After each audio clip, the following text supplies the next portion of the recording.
नमस्कार, लक्षवेधीमध्ये आपल्या सगळ्यांचं स्वागत। मी प्रसाद काथे। लोकसभेच्या सभापती पदाच्या निवडणुकीमध्ये उतरणारच, सरकारचा उमेदवार हरवणारच या तयारीच्या घोषणा करणाऱ्या काँग्रेसला अचानक काय झालं कुणास ठाऊक, पण प्राप्त स्थितीमध्ये काँग्रेसने ती निवडणूक लढलीच नाही। काँग्रेसने के सुरेश यांना ओम बिर्लांच्या समोर निवडणुकीत उतरवलं होतं आणि के सुरेश यांच्यासाठी निवडणूक लढणार, निवडणूक नको असेल तर गपगुमान उपसभापती पद द्या इथपर्यंतची वल्गना राहुल गांधींनी केली होती।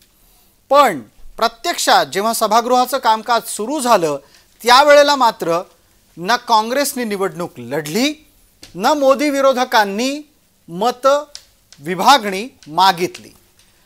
सर्वसाधारणपणे कोणत्याही प्रक्रियेमध्ये मतविभागणी ही तेव्हा मागितली जाते जेव्हा स्वतःकडे संख्याबळ आहे आणि आपलं संख्याबळ हे सत्ताधाऱ्यांच्या विरोधात एकजूट आहे हे ठाऊक असतं। ज्या पद्धतीनं काँग्रेसची रणनीती आत्ताच्या विद्यमान 18व्या संसदीय कामकाजामध्ये 18व्या लोकसभेच्या संसदीय कामकाजात दिसली, त्यातून काही गोष्टी स्पष्टपणे समोर आलेल्या आहेत। क्रमांक 1, विरोधकांना काँग्रेसकडे स्वतःचं नेतृत्व द्यायचं नाहीये। याचं कारण असं की मोदींनी ज्या क्षणी ओम बिर्लांच्या नावाची घोषणा केली, अर्थात मोदींच्या माध्यमातून ती सत्ताधारी आघाडीकडून झाली, त्याच वेळेला काँग्रेसच्या गोटात असलेल्या YSRCP या जगनमोहन यांच्या पक्षानं सत्ताधाऱ्यांना पाठिंबा द्यायची घोषणा केली।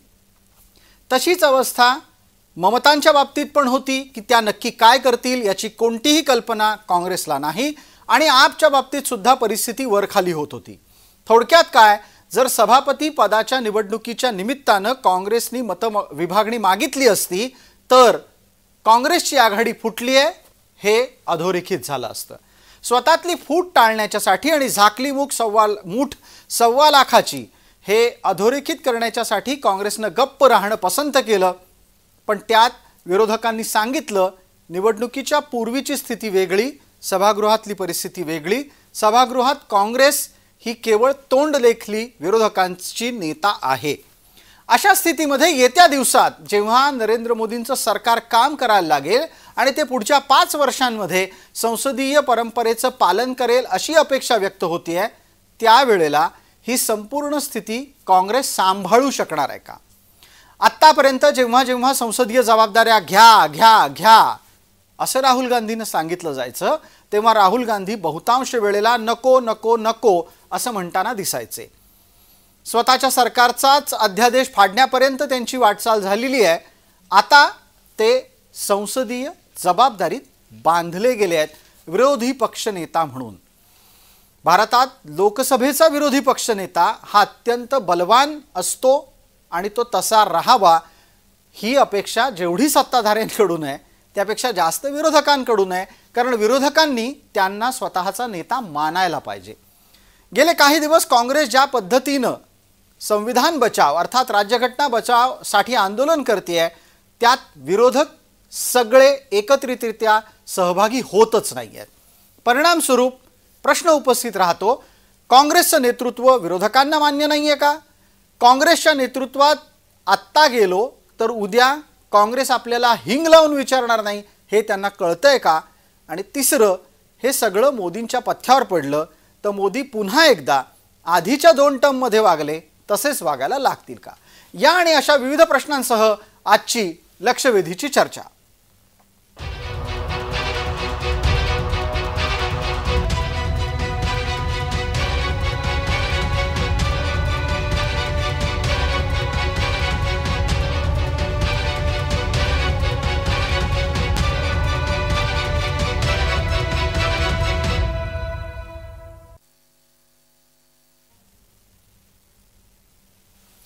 या चर्चेमध्ये आपल्यासोबत सहभागी होणारे मान्यवर कोण यांचा आपल्याला पटकन परिचय करून देतो। आपल्यासोबत भारतीय जनता पार्टीचे प्रवक्ता प्रतिनिधी अनात्यानं गणेश हाके आहेत, काँग्रेसच्याकडून आपल्यासोबत गोपाळ तिवारी आहेत आणि राजकीय विश्लेषक म्हणून जयंत माइंडकर आहेत। मला पटकन पहिला प्रश्न गणेश हाके आपल्याला विचारायचा आहे, मतविभागणी न मागून काँग्रेसला आजच्या स्थितीत स्वतःच्या मागे नक्की कोण किती संख्येनं आहे आणि त्यातली फूट कशी आहे हे लपवता आलं का?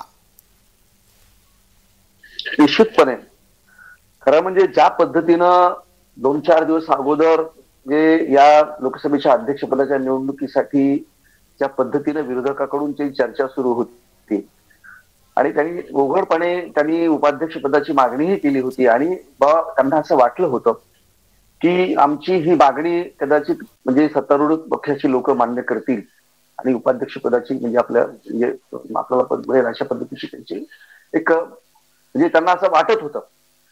पण वस्तुस्थिती त्यांना माहिती आहे की राहुल गांधींना किंवा काँग्रेसला हे त्यांना खरं म्हणजे कळून चुकलेलं आहे.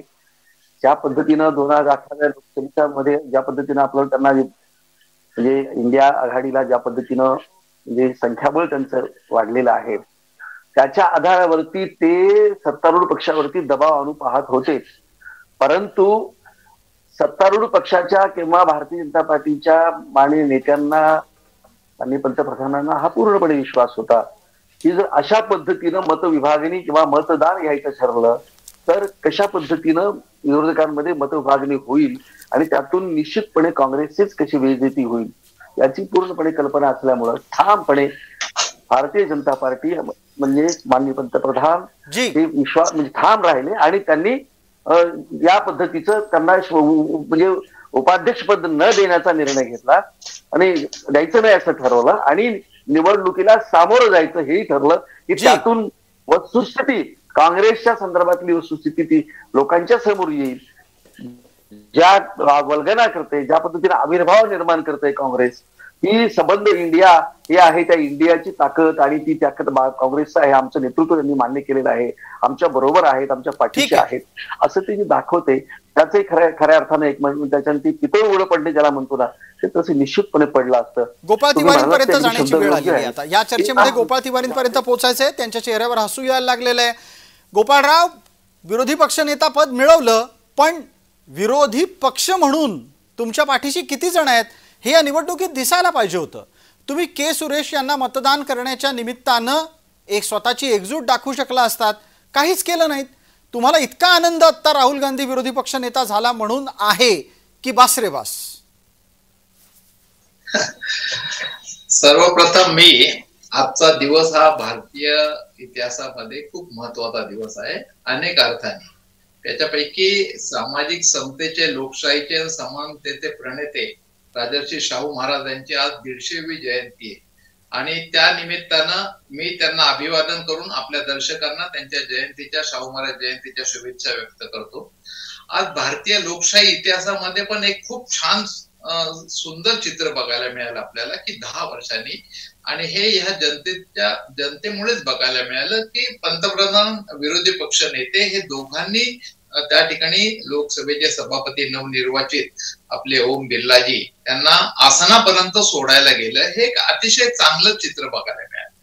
आता आपण म्हणताय एकतर की काँग्रेस नेतृत्व विरोधकांना मान्य आहे का वगैरे, तर हे अतिशय तथ्यहीन हास्यास्पद प्रश्न आहे प्रसादजी. आपण आणि आमचे हाके यांनी जेवढं काही काँग्रेसवर तोंड सूट घ्यायचं तेवढं घेतलेलं आहे. परंतु मुद्दा असा आहे की हे दूध का दूध पाणी का पाणी पण झालेलं आहे. आता परत ह्या जनतेने किती जागा निवडून दिल्या आणि इंडिया आघाडी कशी एकजूट आहे आणि निवडणूक न होणं म्हणजे काय हो, हा एक परिपक्वतेचं एक समजदारीचं एक चांगलं लक्षण आहे. निवडणूक नाही झालं असं कोण म्हणतं? आवाजी मतदानाने झाली ना निवडणूक. आम्ही मागणी नाही केली म्हणजे मागणी नाही केली तर जेवढं आमच्या हातात आहे जेवढं ह्या जनतेने आम्हाला दिलेलं आहे ते, आणि तुम्हाला तरी तिथे कुठे अबकी बार 400 पार म्हणणाऱ्यांना तुम्हाला पूर्ण बहुमत पण देखील मिळालं नाही. तुमचं पण एनडीए सरकारच मोदींना म्हणावं लागतं. 10 वर्षानंतर या देशात सत्ता राबवून देखील तुम्हाला तेच म्हणावं लागतं. आणि आज देखील अत्यंत दुर्दैव म्हणजे आणीबाणीविषयी या सभा म्हणजे ज्या पद्धतीने त्यांच्यावर विश्वास दाखवला, ज्या पद्धतीने आजची देशाची घटना खूप छान आहे. आज 25 जून आहे परंतु त्यांनी फक्त आणीबाणी लक्षात ठेवली. ज्या बाळासाहेब देवरसांनी आणीबाणीला समर्थनाचं पत्रक दिलं आणि काही गोष्टी सांगितल्या, त्याच्यावर मात्र तुम्हाला आज आक्षेप वाटतो. पण आज 25 जूनला 83ला विश्वकप भारताने पहिल्यांदा जिंकला, याचा मात्र तुम्हाला आनंद वाटत नाही. म्हणजे ह्या सगळ्या विरोधाभासाच्या गोष्टी आहेत आणि ह्याच्यातनं परत भारतीय जनता पक्षाच्या नेत्याचा राजकारणाचाच वास येतोय आजच्या पहिल्या दिवशी तरी. मला याच्यावरचा एक खुलासा मग पटकन आधी जयंतराव मी आपल्यापर्यंत येण्यापूर्वी गणेश हाकेंना विचारू इच्छितो. गणेश हाके, हे जे काही उपाध्यक्ष पदाचं पिल्लू सोडलं गेलेलं होतं की अध्यक्ष जर समजा शांततेनं निवडून हवा असेल तर तुम्हाला उपाध्यक्षपद आम्हाला द्यावंच लागेल, हा सगळा काही दबाव तंत्राचा प्रकार मोडून काढला गेलाय आणि लढायचंय तर मैदानात या असा संकेत दिला गेलाय का? निश्चितपणे ही मी सांगितलं ना की आम्हाला ज्या पद्धतीचा विश्वास होता, आत्मविश्वास म्हणण्यापेक्षा मी सांगितलं की जे कॉन्फिडन्स न ज्या पद्धतीने आम्ही त्यांना सांगितलं की नाही, आम्ही उपाध्यक्षपद तुम्हाला आम्ही देणार नाही, तुम्हाला जे काही तुम्हाला करायचं ते करा.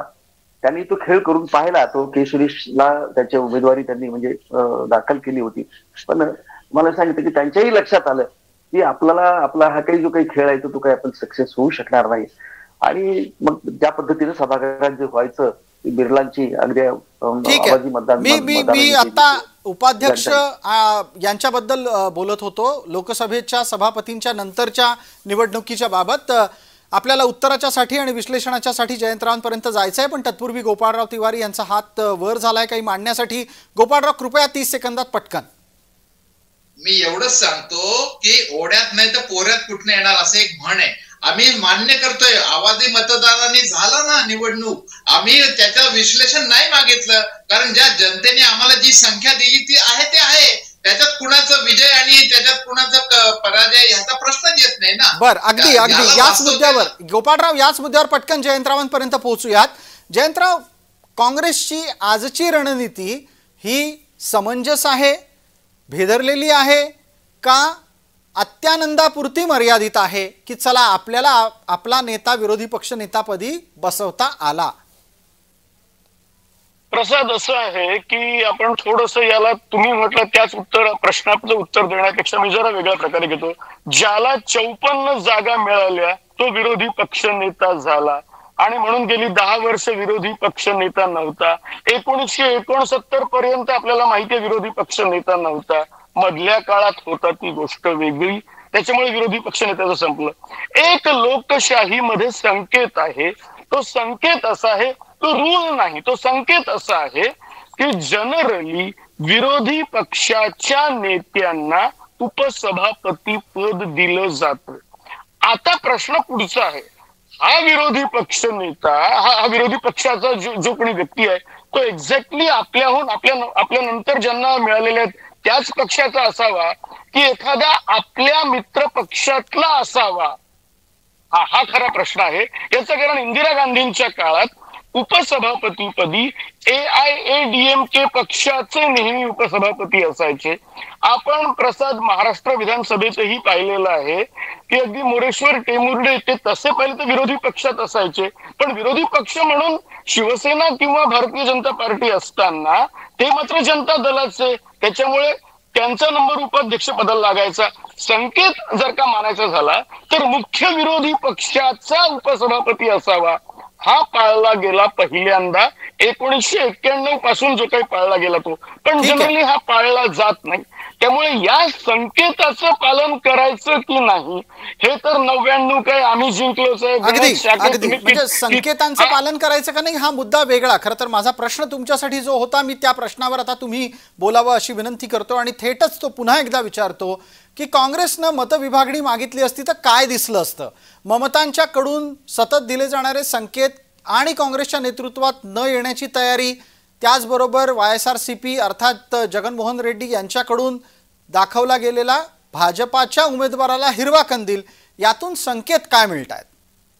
अर्थात पराभव दिसला असता. माझ्या माहितीप्रमाणे YSR काँग्रेस बरोबर काँग्रेसची युती नाहीये माझ्या माहितीप्रमाणे, पण तरी सुद्धा त्यांची अवस्था अशी आहे YSRची ना घरका ना घाटका, कारण तिची तेलुगू देशम पार्टी भाजप बरोबर आहे, त्याच्यामुळे त्यांना काँग्रेस बरोबर यायला लागेल. आता त्यांनी घेतील का हा काँग्रेसचा राहुल गांधींचा प्रश्न आहे, त्याच्यामुळे ती काही नाही आहे.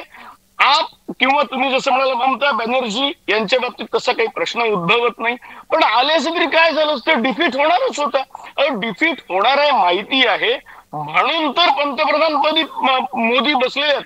संकेत असा आहे की तुम्ही मुख्य विरोधी पक्षाला 54 जागा आहेत तर विरोधी पक्ष नेता आणि त्याचबरोबर समंजसपणा दाखवत जो 1991 ते 2014 दाखवला गेला तो समंजसपणा दाखवत तुम्ही उपसभापती लोकसभेचं उपसभापती पद हे काँग्रेसला द्यावं, ते तुम्ही द्यायला तयार आहात का?